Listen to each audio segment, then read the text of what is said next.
guys, today I'm going to read Bad Princess. I'm going to read chapter 3. Okay, chapter 3, Princess Wars. Too many princesses, too many dowries. I could sooner reconcile all Europe than two women. Louis the 14th of France, 1638 to 1715. Maria Lucrezia was obeying Daddy Pope for the good of the Borgias, and Elizabeth was bathing in blood for the good of her beauty. Things were different up north, and it wasn't just the climate.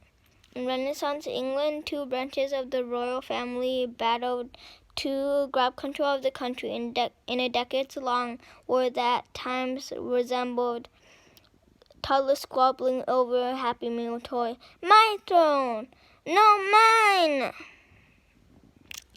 The ongoing struggle became known as the War of the Roses. A legend claims this is because one family branch, the House of York, identified itself with a white rose. The second, the House of Lancaster, with a red rose. The War of the Roses was finally settled in 1485 at the Battle of Bosworth Field. The winner, Henry Tudor from the House of Lancaster, who ruled England as King Henry VII. To soften the blow to the losing house, he married Elizabeth of York, uniting the Lancaster and York branches into a new and improved House of Tudor. Henry VII was the first of the Tudor monarchs. His son Henry VIII succeeded him in 1509. Because of all the trouble the Tudors went through to win the throne, Henry VIII became obsessed with making sure his family didn't lose it. 143 years later, on the other side of the English Channel in France, a 4-year-old boy named Louis got a throne of his own in a more peaceful fashion. His father died. Under the title King Louis the 16th, he could reign for a jaw-dropping 72 years, earning the nickname the Sun King in the process. Though over a century and a body of water separated their reigns, Tudor King Henry and Sun King Louis had one problem in their common. Their princess daughters. My kingdom for a son. Imagine that you're a princess from way back then. From way back when your father, the king, cherishes you and your queen mother, whom he married out of love and duty. Despite you being an only child and a girl at that, life is okay. Your dad respects your mom enough to involve her in the ruling of your country. He's nice to you, though he never stops obsessing about wanting a son to wear the family crown. You figure that if push comes to shove, Dad will find a way to give you the crown. He's smart like that. Maybe he'll even marry you to that dude from Spain you've been crushing on so you can rule together.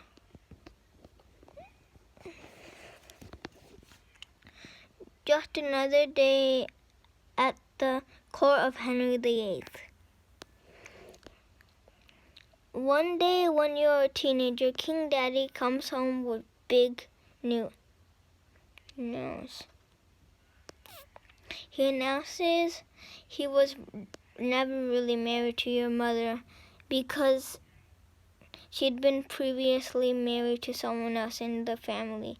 This means you're no longer a princess. Oh, and by the way, he's already picked out a stepmom for you, and she's pregnant with a baby that he bets will be a son. This was the story of Princess Mary, 1516 to 1558.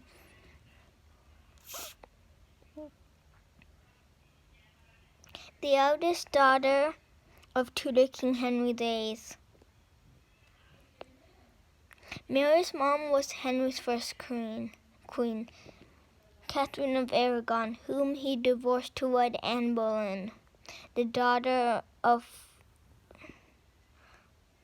a courtier. A courtier is someone who's a member of a royal court.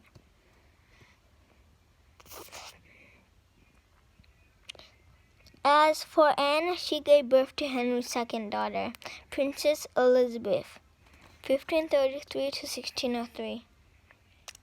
A mere 3 months after Henry crowned her queen, but it was Queen Catherine who had the last laugh. Anne was only wife too. In Henry's scandalous love life, he went on to marry a total of 6 times. Here's how it went down in Tudor town.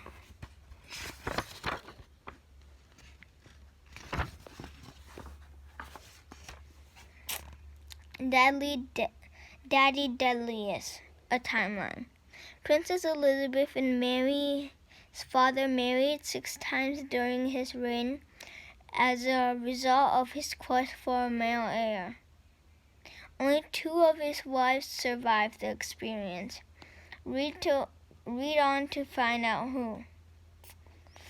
Wife number 1, Catherine of Aragon, aka Mary's mom, married 1509 to 1536.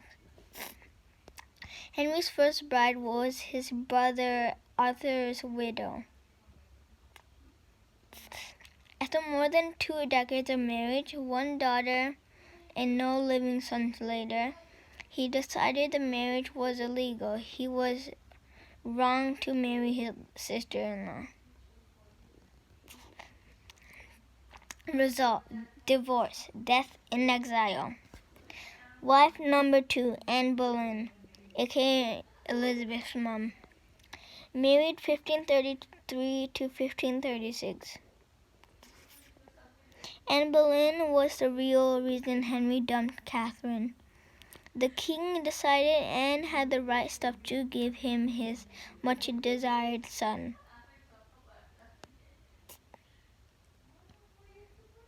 When she didn't, accusations of treason and adultery were trumped up. Result: beheaded.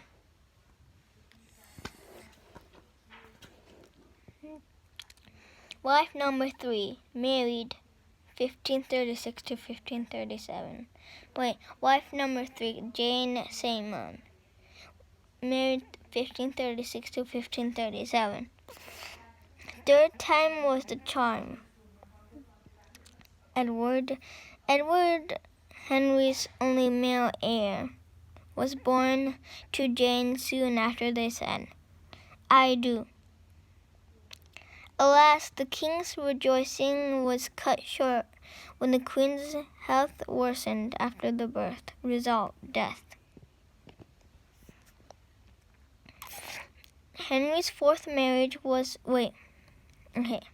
Wife number 4, Anne of Cleves. Henry's 4th marriage was arranged by his right-hand man, Thomas Cromwell. The king didn't meet his bride until it was time to wed. It was not love at first sight. Result: annulment for Anne and beheading for Cromwell. Married 1540 to 1540. Wife number 5, Catherine Howard, married 1540 to 1542.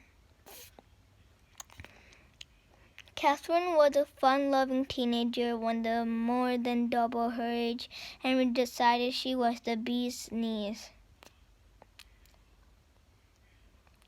After getting caught kissing another, Catherine's reign was rung.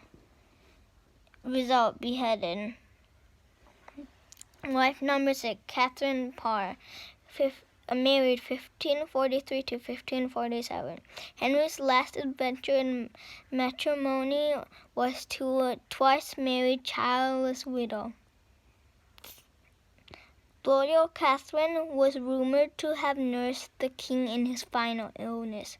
Result: survived. Winner! Okay, that's where I'm going to end for today. Bye, guys. Okay.